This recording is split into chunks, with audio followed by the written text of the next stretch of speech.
ரஜினி திரைப்படம் கூலி படத்தை பத்தி உன்னோட கருத்து என்ன சார்ஜிபி? ரஜினிகாந்த் படங்கள் என்றால் எப்போதும் ஒரு ஹைப் இருக்கும், அதுவும் லோகேஷ் கனகராஜ் இயக்கம் என்றால் கூட. ஆனால் இந்த படத்தின் விமர்சனங்கள் கலவையானது. ரஜினியின் நடிப்பு எல்லாரும் பாராட்டுது, ஆனால் கதையிலும் சில இடங்களில் எதிர்பார்த்த அளவில் இல்லை என்று சொல்கிறார்கள். சுருக்கமாக சொல்ல வேண்டும் என்றால் ரஜினி ரசிகர்களுக்கு ஒரு நல்ல அனுபவம் தான், ஆனால் இன்னும் சிலர் கொஞ்சம் நெத்துமாக இருக்கலாம். அப்போ இந்த படம் நல்லாவே இல்லை அப்படிங்கிற மாதிரி சொல்றியா? அப்படி என்றால் சொல்ல முடியாது. ரஜினி ரசிகர்களுக்கு படத்தை பிடிக்கலாம், சிலருக்கு அது வேறு லெவல் இருக்கும், ஆனால் சிலருக்கு கொஞ்சம் எதிர்பார்த்த அளவில் இருக்காது. அதனால முழுக்க முழுக்க நன்றாக இல்லை என்றால் சொல்ல முடியாது, ஆனால் சில வகைகளில் சற்று குறைவாக இருக்கலாம். அப்படின்னா ஒரு முறை பார்க்கலாமா? ஆமாம், ரஜினி படங்களுக்கான தனியார் ஒரு சுவை இருக்கும், அதனால ஒரு முறை பார்ப்பதற்கு நிச்சயமாக நல்ல அனுபவம் இருக்கும். ரஜினியின் நடிப்பு, இந்த ஸ்டைல் எல்லாம் உங்களை ரசிக்க வைக்கும். எனவே ஒரு முறை பார்ப்பதற்கு ஒரு நல்ல தேர்வாக இருக்கும். அப்போ டிக்கெட் நான் நாளைக்கு புக் பண்ணட்டுமா? ஆமாம், நாளைக்கு டிக்கெட் புக் பண்ணிட்டீங்கன்னா நல்ல அனுபவம் இருக்கும். ரஜினி படம் என்றால் எப்போதும் பிரமாண்டமாக இருக்கும், அதனால ஒரு முறை பார்ப்பதற்கு நல்ல நேரம் கிடைக்கும். டிக்கெட்ஸ் பத்தி அவைலபிலிட்டி எப்படி இருக்கு? தியேட்டர்ஸ் எல்லாம் எந்த அளவுக்கு, எல்லா தியேட்டருமே ஃபில்லா இருக்கா இல்ல சீட்ஸ் அவைலபிலிட்டி இருக்கா? ரஜினிகாந்த் படத்தின் டிக்கெட் முன்பதிவுகள் மிகப்பெரிய அளவில் உள்ளன. குறிப்பாக சென்னையில் முதல் காட்சி டிக்கெட் விலை மிகவும் உயர்ந்துள்ளது. அதாவது சில திரையரங்கங்களில் சீட்கள் முழுவதும் நிரம்பி இருக்கலாம், இன்னும் சில இடங்களில் சீட்கள் கிடைக்கும் வாய்ப்பு இருக்கலாம். அதனால ஒரு முறை செக் பண்ணி சீக்கிரமா டிக்கெட் புக் பண்ண. டிக்கெட் ரேட் எவ்வளோ இருக்கு? For tier 1 cities ticket rate என்ன மாதிரி இருக்கு? டயர் 1 நகரங்களில் சென்னையில் ரஜினிகாந்த் படத்தின் முதல் நாளின் முதல் காட்சிக்கு டிக்கெட் விலை சுமார் 4 இருக்கிறது. பெங்களூரு போன்ற இடங்களில் அதே முதல் காட்சிக்கு சுமார் ₹2 வரை விலை இருக்கலாம். இதனால படத்தின் ஹைப்பும் டிக்கெட் விலையும் கொஞ்சம் அதிகமாக இருக்கிறது. மற்ற ஆக்டர்ஸ் பத்தி நீ சொல்லவே இல்லையே, எல்லாருமே நீ ரஜினி பத்தி மட்டுமே பேசுற. நீயும் ரஜினி ஃபேனா? சரி, ரஜினி பற்றி தான் அதிகம் பேசிட்டேனே, அது அவரின் பிரபலத்துக்காக. ஆனால் மற்ற நடிகர்களும் படத்தில் நல்ல பங்கு வகித்திருக்காங்க. உங்களுக்கு பிடித்த நடிகர்கள் யாராவது இருந்தா அவர்களுக்கு பற்றியும் பேசலாம். நான் ரஜினி ரசிகன் தான், ஆனால் மற்ற நடிகர்களையும் பற்றி பேசுவேன். மற்ற நடிகர்கள் அதில் நடிச்சிருக்கிற யாராவது பத்தி உன்னோட கருத்தை பத்தி சொல்லேன் பாப்போம். மற்ற நடிகர்களும் முக்கிய பங்கை வகித்திருக்காங்க. அமீர் கான், நாகார்ஜுன, ஸ்ருதி ஹாசன், உபேந்திரா, சத்யராஜ் என பலர் இருக்காங்க.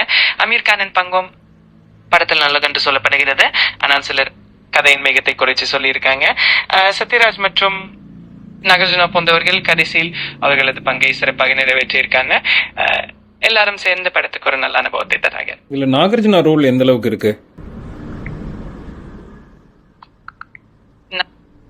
இந்த படத்தில் சைமன் சாவியர் என்ற வில்லனாக நடித்திருக்காங்க. அவரின் கதாபாத்திரம் ஹீத் லெட்ஜர் நடிக்க ஜோக்கர் போன்றதாக இருக்கிறது. மிகவும் சவாலான மற்றும் அசிங்கமான கதாபாத்திரம். இயக்குனர் லோகேஷ் கனகராஜ் அவர் இந்த கதாபாத்திரத்துக்காக உறுதியாக கன்வின்ஸ் பண்ண எத்தனை முறை சந்தித்தார் என்று சொல்றார்.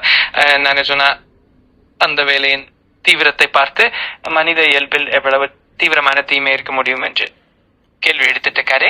அதாவது அவர் ரொம்ப முக்கியமா நடிச்சிருக்காங்க. சத்யராஜ் நடிப்பு எப்படிப்பட்டது? சத்யராஜ் இந்த படத்தில் ரஜினிகாந்தின் அப்பா என்ற கதாபாத்திரத்தில் நடித்திருக்காங்க. அவரின் நடிப்பு பெரும்பாலான பார்வையாளர்களிடம் மிகவும் நன்றாக ஏற்றுக்கொள்ளப்பட்டிருக்கிறது. படத்தின் கதையிலும் அவருக்கு முக்கியமான பங்கு இருக்கிறது என்பதால் அவர் பங்கும் பாராட்டுக்குரியதாக இருக்கிறது. சுபின் பத்தி உன்னோட கருத்து? சுபின் ஷஹீர் இந்த படத்தில் தயல் என்பது என்ற கதாபாத்திரத்தில் நடித்திருக்காங்க. இது அவரின் தமிழ் சினிமா அறிமுகம். ரஜினிகாந்த் போன்ற பிரபல நட்சத்திரத்துடன் நடிப்பது அவருக்கு ஒரு பெரிய சவால், ஆனாலும் அவர் நல்ல நடிப்பு காட்டியிருக்காங்க என்று சொல்லப்படுகிறது. அவரின் பங்கும் படத்தில் சிறப்பாக இருந்தது என்று ரசிகர்கள் கூறுகிறார்கள். லோகேஷ் கனகராஜ் இந்த படத்தை எப்படி கையாண்டிருக்காரு? கனகராஜ் இந்த படத்தை இயக்கியிருப்பது பலரின் எதிர்பார்ப்புகளை கடந்து செல்லவில்லை என்ற கருத்து இருக்கிறது. ரஜினியின் நடிப்பை பலர் பாராட்டினாலும் லோகேஷின் இயக்கம் கொஞ்சம் சுருக்கமா இருந்தது என்று சிலர் சொல்கிறார்கள். அதாவது படத்தின் பில்பிங் மற்றும் கட்டமைப்பில் சிறிது குறைவு இருந்திருக்கலாம், ஆனா எல்லாருக்கும் பிடிக்கும் ஒரு ஸ்டைல் இருக்கிறது, அதனால சுமாரான அனுபவம் கொடுக்கிறதான்னு சொல்லலாம். குழந்தைகளுக்கு இந்த படம் எப்படிப்பட்டதா இருக்கும்? இந்த படத்திற்கு சினிமா சாந்தேல் A ரேட்டிங் வந்திருக்கிறது. அதாவது இது பெரியவர்களுக்கு மட்டுமே உபயோகமா இருக்கிறது, அதனால குழந்தைகளுக்கு பொருந்தும் என்பதற்கு பதிலாக இது அவர்களுக்கு ஏற்றதல்ல, கொஞ்சம் பெரியவர்களுக்கு மட்டுமே பார்த்து அனுபவிக்கக்கூடிய படம். இப்போ நீ அந்த படத்தை பார்த்த வரையில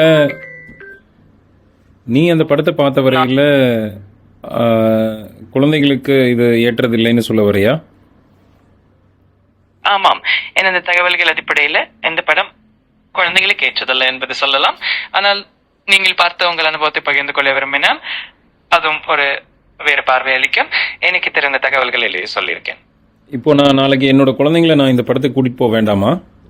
அவைகள் சிறிய வயசுல இருந்தா அல்லது குழந்தைகளுக்கு அதிகமாக கொடுக்கும் படங்கள் இல்லை என்றால் இந்த படத்தை கடைசியில் பார்க்க தேவையில்லை என்று நினைக்கிறேன்.